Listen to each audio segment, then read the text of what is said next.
Hello friends, universal world channel पर आप सभी का दिल से स्वागत है। Thank you so much friends, मुझे लाइक शेयर सब्सक्राइब करने के लिए, मुझे अपना प्यार देने के लिए, मुझे मोटिवेट करने के लिए दिल से धन्यवाद। Thank you so much everyone. आज का हमारा टॉपिक है you are in narcissistic abusing relationship. क्या आप नार्सिसिस्टिक अब्यूजिंग रिलेशनशिप में फंसे हो? ये हमारा आज का टॉपिक है फ्रेंड्स। ये जनरल और टाइमलेस रीडिंग है। आपकी सिचुएशन के अनुसार जितना आपको रेजोनेट होता है उतना लीजिए, और जो चीज़ें रेजोनेट नहीं होती उसे जाने दीजिएगा। मेरे व्यूअर्स में से अगर आज किसी का भी जन्मदिन है तो many many happy returns of the day. आपके लिए आपकी लाइफ जर्नी शुभ हो, मंगलमय हो। फ्रेंड्स, ये जनरल और टाइमलेस रीडिंग है। इस जनरल और टाइमलेस रीडिंग को देखने के बाद कोई भी फाइनल डिसीजन अपने लाइफ का ना लीजिए। अपनी पर्सनल रीडिंग लीजिए, प्राइवेट रीडिंग लीजिए, और फिर आप किसी फाइनल नतीजे पर पहुंच सकते हैं, क्योंकि ये जनरल और टाइमलेस रीडिंग होती है। काफ़ी लोगों की एनर्जी पीक हुई होती है, तो कभी भी जनरल रीडिंग को देखने के बाद लाइफ का कोई भी डिसीजन ना ले। Thank you so much. देखते हैं आज के टॉपिक में क्या एनर्जी पीक होती है। क्या आप नार्सिसिस्टिक अब्यूजिंग रिलेशनशिप्स में फंसे हो?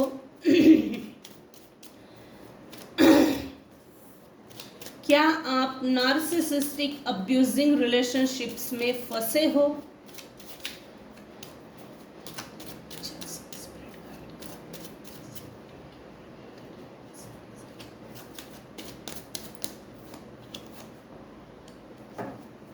ओहो,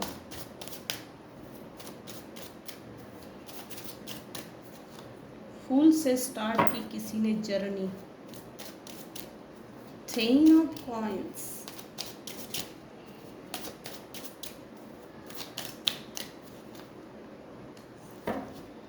द हायरोफेंट। क्या आप किसी नार्सिसिस्टिक अब्यूजिंग रिलेशनशिप्स में फंसे हो? 4 of cups.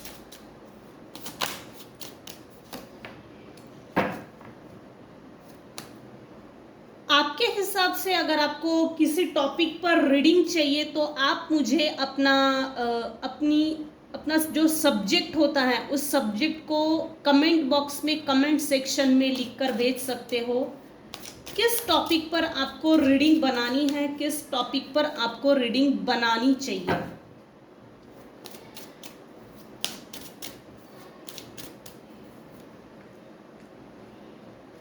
Ten of coins,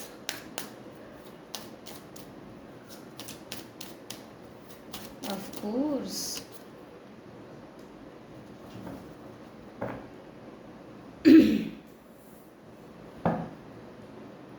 yes, क्या आप किसी नार्सिसिस्टिक अब्यूजिंग रिलेशनशिप्स में फंसे हो? ऑफ कोर्स आप किसी नार्सिसिस्टिक अब्यूजिंग रिलेशनशिप में फंसे हो। इनफैक्ट ना हो सकता है कुछ फीमेल्स जो है, जो यहाँ ये वीडियो अभी इस समय देख रहे हैं, वो जो यहाँ फीमेल देख रहे हैं उनकी शादी ऐसे घर में हुई जो पीढ़ी दर पीढ़ी उनके हस्बैंड की फैमिली में narcissistic personality disorder, multiple disorder behaviour के लोग पीढ़ी दर पीढ़ी में जन्म ले रहे हैं, पीढ़ी दर पीढ़ी में, पीढ़ी दर पीढ़ी, और ये जनरेशन बाय जनरेशन चलते आ रहा है। One generation to another generation ये नार्सिसिस्टिक जो पर्सनालिटी डिसऑर्डर के जो लोग होते हैं, मल्टीपल डिसऑर्डर बिहेवियरल डिसऑर्डर, इसके इस नार्सिसिस्टिक टाइप के ये जो लोग होते हैं उनके मैं कुछ ट्रेट्स बताती हूँ। अगर सपोज करो आपके हस्बैंड रात में अगर लेट आते हैं ये सिर्फ एक एग्जाम्पल है, सीरियसली ना लीजिएगा। तो जैसे घर में आए, लेट घर में आने के बाद बच्चों से या बीवी से इस टोन में बात करेंगे, कहाँ गए थे रे इतना देर, कहाँ गए थे इतना देर। वो ये जो चीज है ना, बच्चे तो घर में ही हैं, बीवी तो घर में ही है, लेकिन ये जो अब्सेंस माइंड में जो चीज है वो अपने बारे में बोलते हैं, प्रोजेक्शन दूसरे के ऊपर करते हैं, लेकिन ये बोलते अपने बारे में है। कहाँ गए थे रे इतने देर, क्यों इतना लेट हुआ। ये कुछ ट्रिकी होते हैं, ट्रिकी, सामने वाले पर प्रोजेक्शन करके अपने लिए सेल्फ डिफेंस लेना, अपने गुनाहों को छुपाना और सामने वाले को ब्लेम करना, सामने वाले व्यक्ति के ऊपर ब्लेम गेम खेलना, प्लानिंग प्लॉटिंग करना। वर्डिंग्स का भी हेवी यूज किया जाता है, शब्दों का चयन इनका हार्ड होता है, हार्श होता है, टोनिंग, रीजनिंग, नो वैलिडेशन, सामने वाले व्यक्ति को कुछ भी नहीं समझते, कुछ भी नहीं। मैं अपने आप को तवज्जो देता हूँ, मैं अपने आप को महत्व देता हूँ, मैं सामने वाले को कभी कुछ नहीं समझता। अपने आप को ऊंचा दिखाना और सामने वाले को 24/7 नीचा दिखाना, सामने वाले को कुछ भी नहीं समझना। हालांकि उससे बेहतर है इन लोग, ये जो नार्सिसिस्टिक पर्सनालिटी डिसऑर्डर के लोग होते हैं, इनको पहले से इनके सोल को इनको मालूम होता है कि मेरा जो पार्टनर है वो मुझसे सोल लेवल पे हायर है, इसके बावजूद डोमिनेट किया जाता है। स्पेशली नार्सिसिस्ट टाइप के जो मेल्स होते हैं, मेल्स में नार्सिसिस्टिक पर्सनालिटी ट्रेट्स डिसऑर्डर ज्यादा पाया जाता है, जिसके कारण अपने फीमेल पार्टनर्स को लाइफ टाइम कंट्रोल करते हैं, मैनिपुलेट करते हैं, डोमिनेट करते हैं, नीचा दिखाते हैं, कभी भी फ्रीडम नहीं देते, लव बॉम्बिंग का इस्तेमाल करते हैं। इनफैक्ट जब लाइफ पार्टनर 10,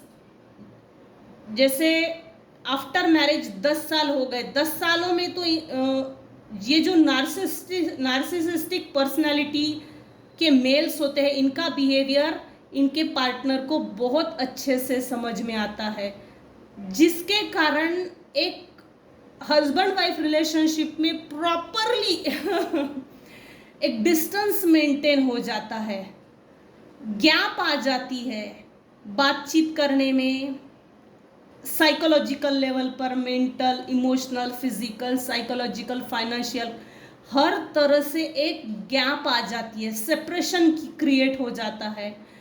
फीमेल पार्टनर जो होते हैं ना, आफ्टर 10 इयर्स फीमेल पार्टनर्स के ऊपर लव बॉम्बिंग का इस्तेमाल करते हैं।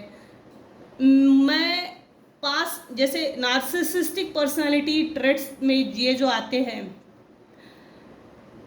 10 साल बाद अगर फीमेल पार्टनर अलग होती है या अलग होने के बारे में सोचती है या सेपरेशन होती है, सेपरेट होती है या एक डिस्टेंस क्रिएट हो जाता है, तो ये जो मेल पार्टनर होता है ना, ये लव बॉम्बिंग का इस तरह से इस्तेमाल करते हैं, मेरे से गलती हो गई, मुझे माफ़ कर दे, तेरे सिवा मेरा तो कोई नहीं है, तू ही है सब कुछ, तेरे कारण मैं यहाँ तक आज पहुँचा हूँ। ऐसे अनेकों अनेक हथकंडे अपनाते हैं अपनी फीमेल पार्टनर्स के ऊपर, बीवी के ऊपर, जिसके कारण फीमेल्स भी फंस जाती है इस लव बॉम्बिंग के ऊपर। ये लव बॉम्बिंग ट्रेट्स है, ये जो ट्रैप है, ये जो धोखा है, इसमें इजीली आ जाते हैं फीमेल पार्टनर, क्योंकि वैसे भी एक बार नार्सिसिस्टिक लोगों के बीच में फंस गए तो वैसे भी वो निकलने नहीं देते, बुद्धि बंधन करते हैं, बुद्धि बांध देते हैं, उनको इस तरह से डोमिनेट करते हैं इस तरह से साइकोलॉजिकली मेंटली हरेस किया जाता है, जिसके कारण समझ ही नहीं पाते फीमेल पार्टनर्स कि मेरे साथ हो क्या रहा है, हो क्या रहा है, क्यों हो रहा है, किस लिए हो रहा है, मैंने ऐसा क्या पाप किया, क्यों मेरे साथ ऐसा कर रहे हैं। एग्जैक्टली ये ऐसा नहीं है। ये नार्सिसिस्टिक पर्सनालिटी डिसऑर्डर के मेल पर्सन जो होते हैं, फाइनल इनका ये जो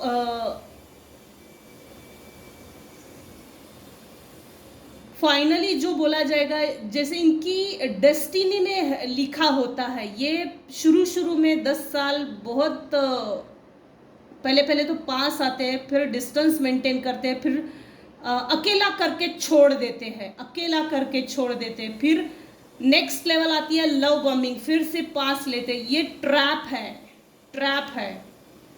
इस ट्रैप से बाहर निकलना है तो एक ही चीज है, ऐसे नार्सिसिस्ट लोगों से डिटैच हो जाइए, separate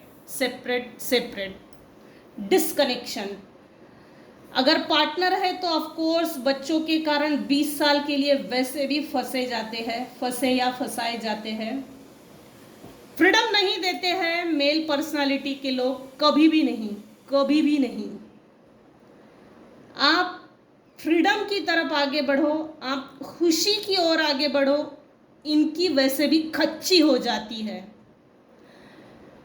narcissistic personality male personality के खिलाफ अगर लड़ना है तो अध्यात्म का यूज कीजिए, आध्यात्मिक बनिए, रेकी कीजिए, सिद्ध शक्ति कीजिए, बजरंग बाण का पाठ कीजिए, शाबरी कवच कीजिए, या आपको जो आपके जो कुलदेवी कुल देवता है, आप जिसको मानते हो उसको डेडिकेट हो जाइए, समर्पण।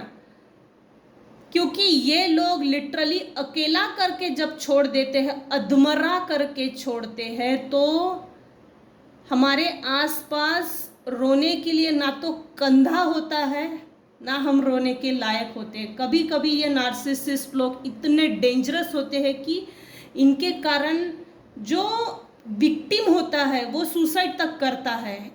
इनके कारण ये ऐसे हालात पैदा करते हैं नार्सिसिस्टिक लोग, जिसके कारण ये सीधा तो अपने ऊपर आने नहीं देते, self defence plus blame game खेलकर पूरा ब्लेम सामने वाले पे डाल देते हैं।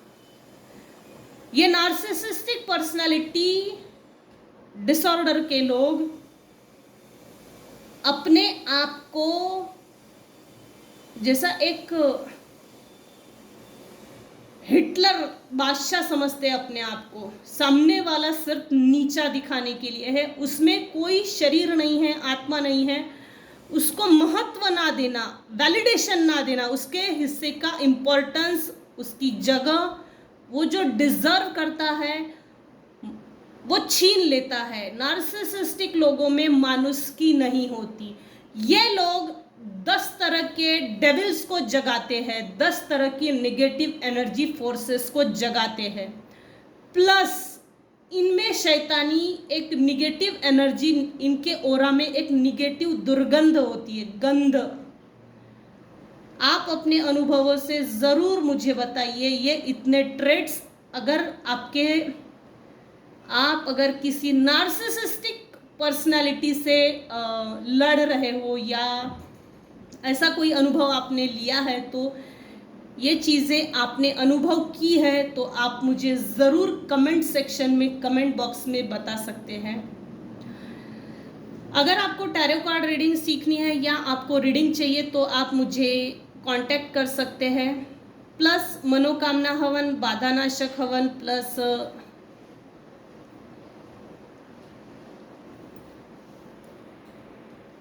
दुर्भाग्य नाशक अनुष्ठान, महालक्ष्मी अनुष्ठान अगर आपको करना है तो आप मुझे कॉल कर सकते हैं।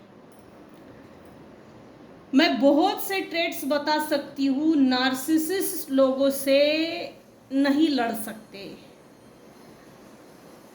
अगर ऐसे रिलेशनशिप में, हस्बैंड वाइफ रिलेशनशिप में फंसे हो तो बेहतर है आध्यात्मिक बन जाइए, अध्यात्म की ओर आगे बढ़िए, गुरु कीजिए की शरण में जाइए, या आप जिसको मानते हैं उस शक्ति को शरण जाइए। बेस्ट है रेकी कीजिए, सिद्ध शक्ति कीजिए, गुरु कीजिए। ये गुरु करना ज़रूरी इसलिए होता है क्योंकि हमारे सर पर गुरु का आशीर्वाद होता है। तो हम आगे बढ़ते हैं। You are in narcissistic abusing relationships. तो हम यहाँ थे कि जनरेशन पूरी, जैसे जनरेशन बाय जनरेशन में पास हो रहे हैं, और कोई यहाँ एक फीमेल है जो यहाँ इस समय इस रीडिंग को देख रही है, जो इस रिलेशनशिप में फंसी हुई है और उनको नहीं मालूम कि यहाँ से कैसे निकलना है। अगर आपको नार्सिसिस्टिक अब्यूजिंग रिलेशनशिप से बाहर निकलना है तो आप मुझे कॉल कर सकते हैं, मैं आपको हेल्प कर सकती हूँ। तो हर वक्त मेरे कुछ व्यूअर्स हैं, जिस समय शादी हुई उस समय द फूल की एनर्जी के साथ शादी की अपने पार्टनर के साथ। यहाँ शादी अरेंज मैरिज ही है। जनरली नार्सिसिस्ट लोगों की अरेंज मैरिज ही होती है। कम चांसेस होते हैं जो लव मैरिज होते हैं, नहीं होती ऐसी बात नहीं है, लेकिन जनरली इनमें ये जो नार्सिसिस्ट लोग होते हैं ये डरपोक किस्म के होते हैं। अंदरूनी तौर पर ये बाहर से नहीं दिखाते, बाहर से अपने आप को भेड़िया, शेर, लॉयन ऐसे दिखाते, लेकिन इंटरनल लेवल पे ये बहुत डरपोक होते हैं और अपनी फीमेल पार्टनर को डोमिनेट करने के लिए अपने आप को वैसा बना देते हैं। इसके कारण लव मैरिज में ये थोड़ा कम चांसेस है, और अरेंज मैरिज में पार्टनर एकदम ट्रैप हो जाता है। समाज का दबाव, फैमिली का दबाव, रिलेटिव्स का दबाव, फिर शादी होने के बाद बच्चे हो गए तो ये पूरा एक फैमिली प्रेशराइज हो जाती है, फैमिली प्रेशर आ जाता है। आगे बढ़ते हैं। मेरे कुछ व्यूअर्स हैं जिनकी शादी द फूल की एनर्जी के साथ कुछ नहीं समझता था कि घर कैसे बसाना चाहिए, नए लोगों से, परिवार से कैसे रहना चाहिए। फूल की एनर्जी के साथ मैरिज हुई, मैरिज के कुछ साल निकल गए, 10 साल निकल गए, उसके बाद आपको आपने, मेरे कुछ व्यूअर्स हैं जिन्होंने अपने आप को अकेला खड़ा पाया। सब कुछ होने के बाद भी, फैमिली होने के बाद भी एक अपने आप को तनहा और अकेला खड़ा पाया। हायरोफंट अकेला खड़ा पाने के बाद बहुत ज़्यादा रोए, सिसके, अकेले में बहुत ज़्यादा रोककर भी अपने आप को, अपनी सोल को एक्सप्लॉइट किया कि मेरे साथ हो क्या रहा है।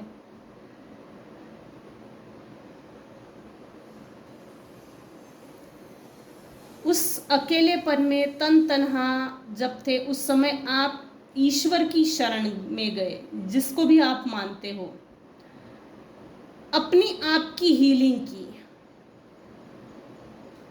अपने आप की हीलिंग की, छुपा के की है। शुरू में छुपा के की है, लेकिन जैसे जैसे आप हील होते गए वैसे वैसे आप एक, जैसे ना, क्वीन की पोजीशन में आ गए। ये देखिए, द फूल के साथ ये जर्नी स्टार्ट की। नार्सिसिस्ट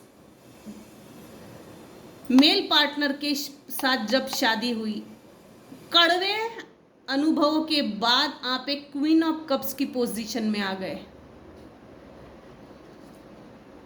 नार्सिसिस्ट लोग एग्जैक्टली क्या करते हैं, शुरू में इमोशनली बहुत ज़्यादा अटैच हो जाते हैं, mentally, physically, socially, emotionally, financially, अलग अलग तरह के शुरू में गिफ्ट्स देंगे, फिर बाद में छोड़ देंगे।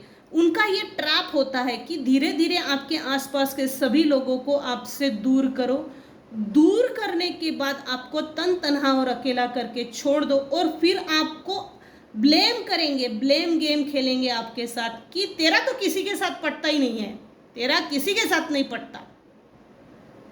मेरे ऊपर तो बोझ लाके डाल दिया है तेरे माँ बाप ने, मेरे ऊपर तो एकदम जैसे तेरे माँ बाप ने बोझा था इसीलिए मेरे ऊपर लाके डाल। इस तरह से ब्लेम गेम खेलते हैं नार्सिसिस्टिक पार्टनर, मेल पार्टनर अपने फीमेल पार्टनर्स के साथ। मेरे कुछ व्यूअर्स हैं जिन्होंने अपने इमोशंस पे बहुत कंट्रोल किया, इमोशनली मजबूत बनने के लिए एग्जैक्टली कुछ ना कुछ तो सीखा है। स्पिरिचुअल अवेकनिंग प्रोसेस भी है, यहीं पर आपकी स्पिरिचुअल अवेकनिंग हुई है। स्पिरिचुअल अवेकनिंग प्रोसेस आपकी स्टार्ट हो गई है, ये इस मेल नार्सिसिस्टिक पार्टनर को अच्छे से मालूम हो गया था। आप धीरे धीरे धीरे धीरे धीरे अपने आप पर काम करते चले गए और मजबूत बन गए इमोशनली।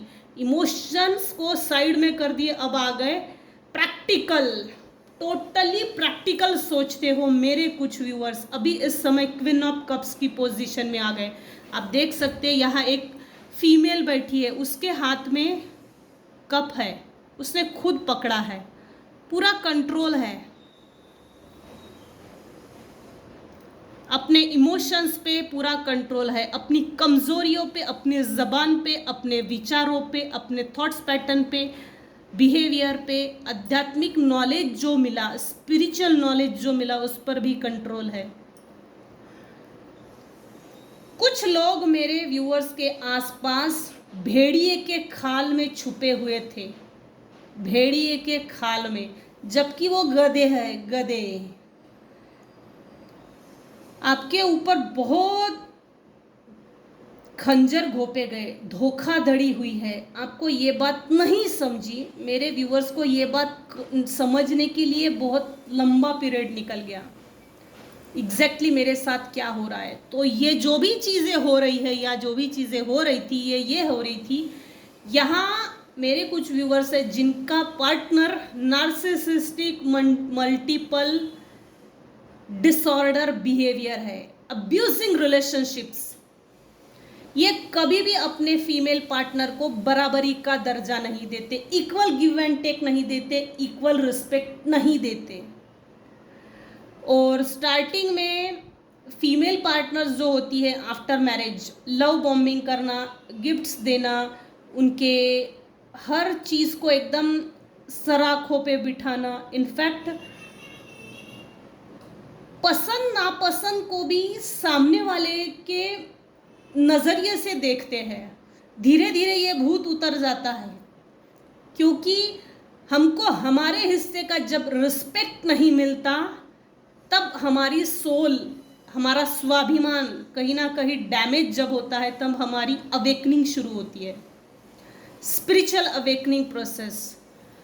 बहुत ज़्यादा रोए हैं मेरे व्यूअर्स इन गधों के कारण। आपकी स्पिरिचुअल अवेकनिंग होने के बाद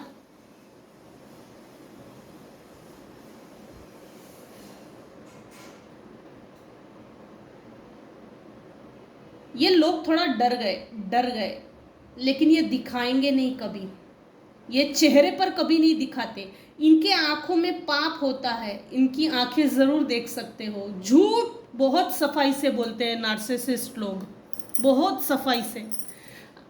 कभी भी नार्सिसिस्ट लोगों का झूठ नहीं पकड़ सकते, लेकिन अगर इनकी आंखों में देखते हो तो इनकी आंखों में पाप, कपट, छल सब दिखता है।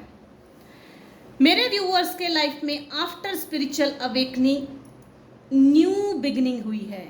लाइफ की जर्नी बेहतर तरीके से और एक नए ढंग से, नए तरीके से शुरुआत हुई, जिस पर मेरे व्यूअर्स ने अपनी लाइफ की जर्नी अपने हाथों से अब खुद पेंट कर रहे हैं। वो सभी रंग भर रहे हैं मेरे व्यूअर्स अपनी जीवन में। फीमेल पार्टनर्स जो मेरे व्यूअर्स को चाहिए अपने हिसाब से, जो पीड़ित हैं उन्होंने, जो मेरे फीमेल व्यूअर्स हैं जो पीड़ित थे, ऐसे नार्सिसिस्टिक अब्यूजिंग रिलेशनशिप में फंसे थे और वहाँ से बाहर निकले, तब मेरे व्यूअर्स ने अपने हाथों से अपना एक स्केच बनाया, sketch in the sense life journey, कि मुझे नहीं जीना ऐसा, मुझे सही ढंग से जीना है, सही ढंग से चलना है, मुझे तरक्की भी चाहिए, मुझे रिस्पेक्ट भी चाहिए, मुझे डिग्निटी भी चाहिए, मुझे मेरे इमोशंस पे कंट्रोल भी चाहिए। मेरे ज़िंदगी का कंट्रोल कोई दूर रहकर दूसरा व्यक्ति नहीं चलाएगा। और जिस समय से आपने ऐसा सोचा, ईश्वर भी आपको सपोर्ट कर रहे हैं। द सन का कार्ड इस पूरी रीडिंग को क्लैरिफाई कर रहा है।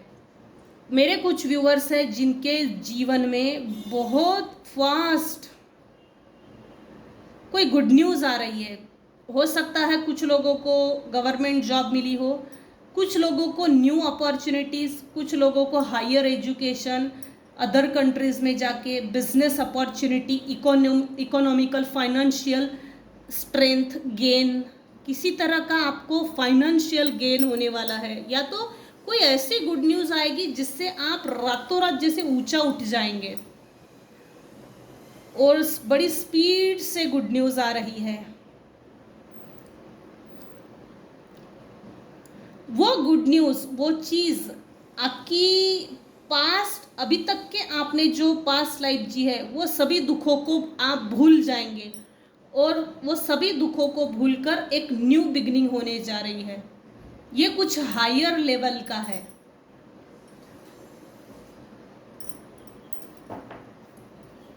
एंजल गाइडेंस से लेते हैं, if you are in narcissistic abusing relationship, तो आपको क्या करना चाहिए।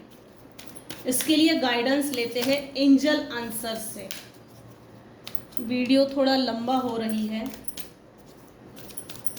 क्योंकि मैं भी बड़ी रीडिंग नहीं करना चाहती। If you are in narcissistic abusing relationship, तो आपको क्या करना चाहिए। वैसे मैंने बीच बीच में गाइडेंस भी दिया है आपको। मैं काफ़ी कुछ ट्रेट्स बता सकती हूँ बाहर निकलने के लिए, काफ़ी कुछ बता सकती हूँ कि क्या करना चाहिए। If you are in narcissistic abusing relationship, तो आपको क्या करना चाहिए, क्या गाइडेंस देना चाहते हैं। Thank you. रिकंसिडर, वाओ, किसी मेरे कुछ व्यूअर्स है जिनका नया जन्म हुआ है, पुनर्जन्म, इसी जन्म में पुनर्जन्म हुआ है, नया जन्म। रिकंसिडर कीजिए अपने आप को और अपनी लाइफ को बेहतर बनाइए और बेहतरी की ओर आगे बढ़िए। इसमें इसके बाद की जो जर्नी है आपकी लाइफ जर्नी, उसमें ईश्वर आपके साथ है। रिकंसिडर कीजिए अपने आप को। रात को सोने से पहले आर्कएंजल माइकल को कॉल कीजिए और प्रोटेक्शन के लिए बोलिए। हीलिंग कोड मैंने दे दिया था पिछली बार भी। और आर्कएंजल राफेल को बोलिए मेरा हार्ट चक्रा हील करके दीजिए, मुझे मदद कीजिए। आर्कएंजल मेटाट्रॉन को बोलिए मेरी लाइफ जर्नी मेरे लिए इजी कैसे होना चाहिए, इसका मार्गदर्शन कीजिए। छोटी सी प्रेयर करके और थैंक यू बोल के सोइए, जिससे कि आपको प्रोटेक्शन भी मिले और आपका ऑरा प्रोटेक्ट भी रहे, आपकी आगे की लाइफ जर्नी आपके लिए शुभ और मंगलमय रहे। There something better. अगर तो आपने नई शुरुआत की है, इन narcissistic multiple mental disorder type के लोगों से दूर हो गए हैं और न्यू बिगिनिंग हुई है, तो आपके लिए गाइडेंस भी आया है एंजल आंसर से। कुछ बेहतर और बड़ा आपके जीवन में पर्दे के पीछे यूनिवर्स आपके लिए कर रहे हैं। There something better. इन सभी चीज़ों से बेहतर आपके लिए कुछ है, कुछ बड़ा है जो ईश्वर यूनिवर्स आपको देने वाले हैं। Peaceful resolution. अगर तो ये लोग आपसे कुछ केसेस में अटैच है, तो पीसफुल रिजोल्यूशन के लिए आपको बोला जा रहा है। बाचा बाची में ना पड़े, झगड़े फसाद में ना पड़े, क्योंकि ये जो नार्सिसिस्ट टाइप के लोग होते हैं इनसे हम कभी भी नहीं लड़ सकते, इनसे जीत नहीं सकते। इनको ईश्वर के भरोसे पे सरेंडर करके टेक्निकली इनसे टैकल करना पड़ता है, बहुत टेक्निकली। ये हमसे ज़्यादा बहुत दूर की सोचते, जैसे ना ये लोग जैसे ना चोरी के जो रास्ते होते हैं, चोर को पहले ही मालूम है खुद के लिए क्या डिफेंस लेना है। मैंने तो चोरी की नहीं, मैंने तो चोरी नहीं की, मैंने तो चोरी नहीं की। ये कुछ ऐसे इनके थॉट्स पैटर्न होते हैं। मैं तो वहाँ पे था ही नहीं, मैंने तो किया ही नहीं, कब हुआ, कैसे हुआ, जैसे इनोसेंट बनने की एक्टिंग करते हैं। अनलाइकली क्यों आया है, ये unlikely? If you are in narcissistic abusing relationship, तो आपको क्या करना चाहिए? Don't stop. अच्छा, तो अपने आप की हीलिंग के लिए बोला जा रहा है। रेकी सीखिए, सिद्ध शक्ति कीजिए, 7 चक्रा मेडिटेशन कीजिए, सन बाथ लीजिए, मून बाथ लीजिए, लेकिन अपने 7 चक्रास पे काम करने के लिए आपको बोला जा रहा है। और कुछ लोग जिन लोगों की स्पिरिचुअल अवेकनिंग हुई है उनके लिए ये है कि जो प्रैक्टिसेस आप कर रहे हो उनको एज इट इज कीजिए, प्लस लाइफ टाइम करना है। डोंट स्टॉप, जो आप कर रहे हो उसको कंटिन्यू कीजिए ताकि आपका ऑरा प्रोटेक्ट रहे, प्लस आप प्रोटेक्टेड रहे। अपॉर्चुनिटी देखिए, धनवर्षा, अबंडेंस, धनवर्षा कितनी हो रही है। गोल्ड कॉइन पर गिर रहे हैं किसी के ऊपर। यहाँ एक एंजल है, दोनों हाथ ऊपर करके गोल्ड बरस रहे हैं, धनवर्षा हो रही है। यहाँ कोई 1 या 2% ही व्यूअर्स है जिनके ऊपर धन वर्षा होने वाली है। ये धन वर्षा आपके हार्ड स्ट्रगल, आपकी स्पिरिचुअल अवेकनिंग, आपका इन नार्सिसिस्टिक मल्टीपल बिहेवियरल डिसऑर्डर के खिलाफ, जो उन्हीं के बीच में रहकर उन्हीं से एक साइलेंटली अपने आप को अलग करके अपनी स्पिरिचुअल अवेकनिंग की जो की है, उसका ईश्वर गिफ्ट ये दे रहे हैं। आपकी करेज का तो यहाँ आपकी करेज के लिए तो हिम्मत, करेज, हिम्मत जिसको बोलते हैं, उसको सैल्यूट करना चाहिए। आपकी हिम्मत की दाद देनी चाहिए। आई सैल्यूट ऐसी हिम्मत के लिए। आपकी कोई बहुत बड़ी विश है, वो कंप्लीट होने जा रही है। आपको आपकी विश यूनिवर्स देने जा रहे हैं। यहाँ बॉटम ऑफ द डेक में यस आया है। इस समय मेरे कुछ व्यूअर्स हैं जिनकी yin and young energy balance है। ओरा कुछ लोगों का क्लियर है। कोई बहुत बड़ी अपॉर्चुनिटी आ रही है, अबंडेंस आ रहा है, धनवर्षा होने वाली है। At the end of this year आपको ये अपॉर्चुनिटी मिल जाएगी, प्लस आपके ऊपर धनवर्षा भी इसी साल होगी, इसी साल के एंड के अंदर होगी, लेकिन ये होगा। तो आज की रीडिंग को हम यहीं पर एंड करते हैं। आज के रीडिंग का टॉपिक ये था, if you are in narcissistic abusing relationship, अगर तो आप नार्सिसिस्टिक अब्यूजिंग रिलेशनशिप में फंसे हो तो आपको क्या करना चाहिए। अगर आपको ये रीडिंग पसंद आती हो तो प्लीज़ लाइक कीजिए, शेयर कीजिए, सब्सक्राइब कीजिए। Thanks for listening and watching my video. Thank you so much viewers, thank you so much.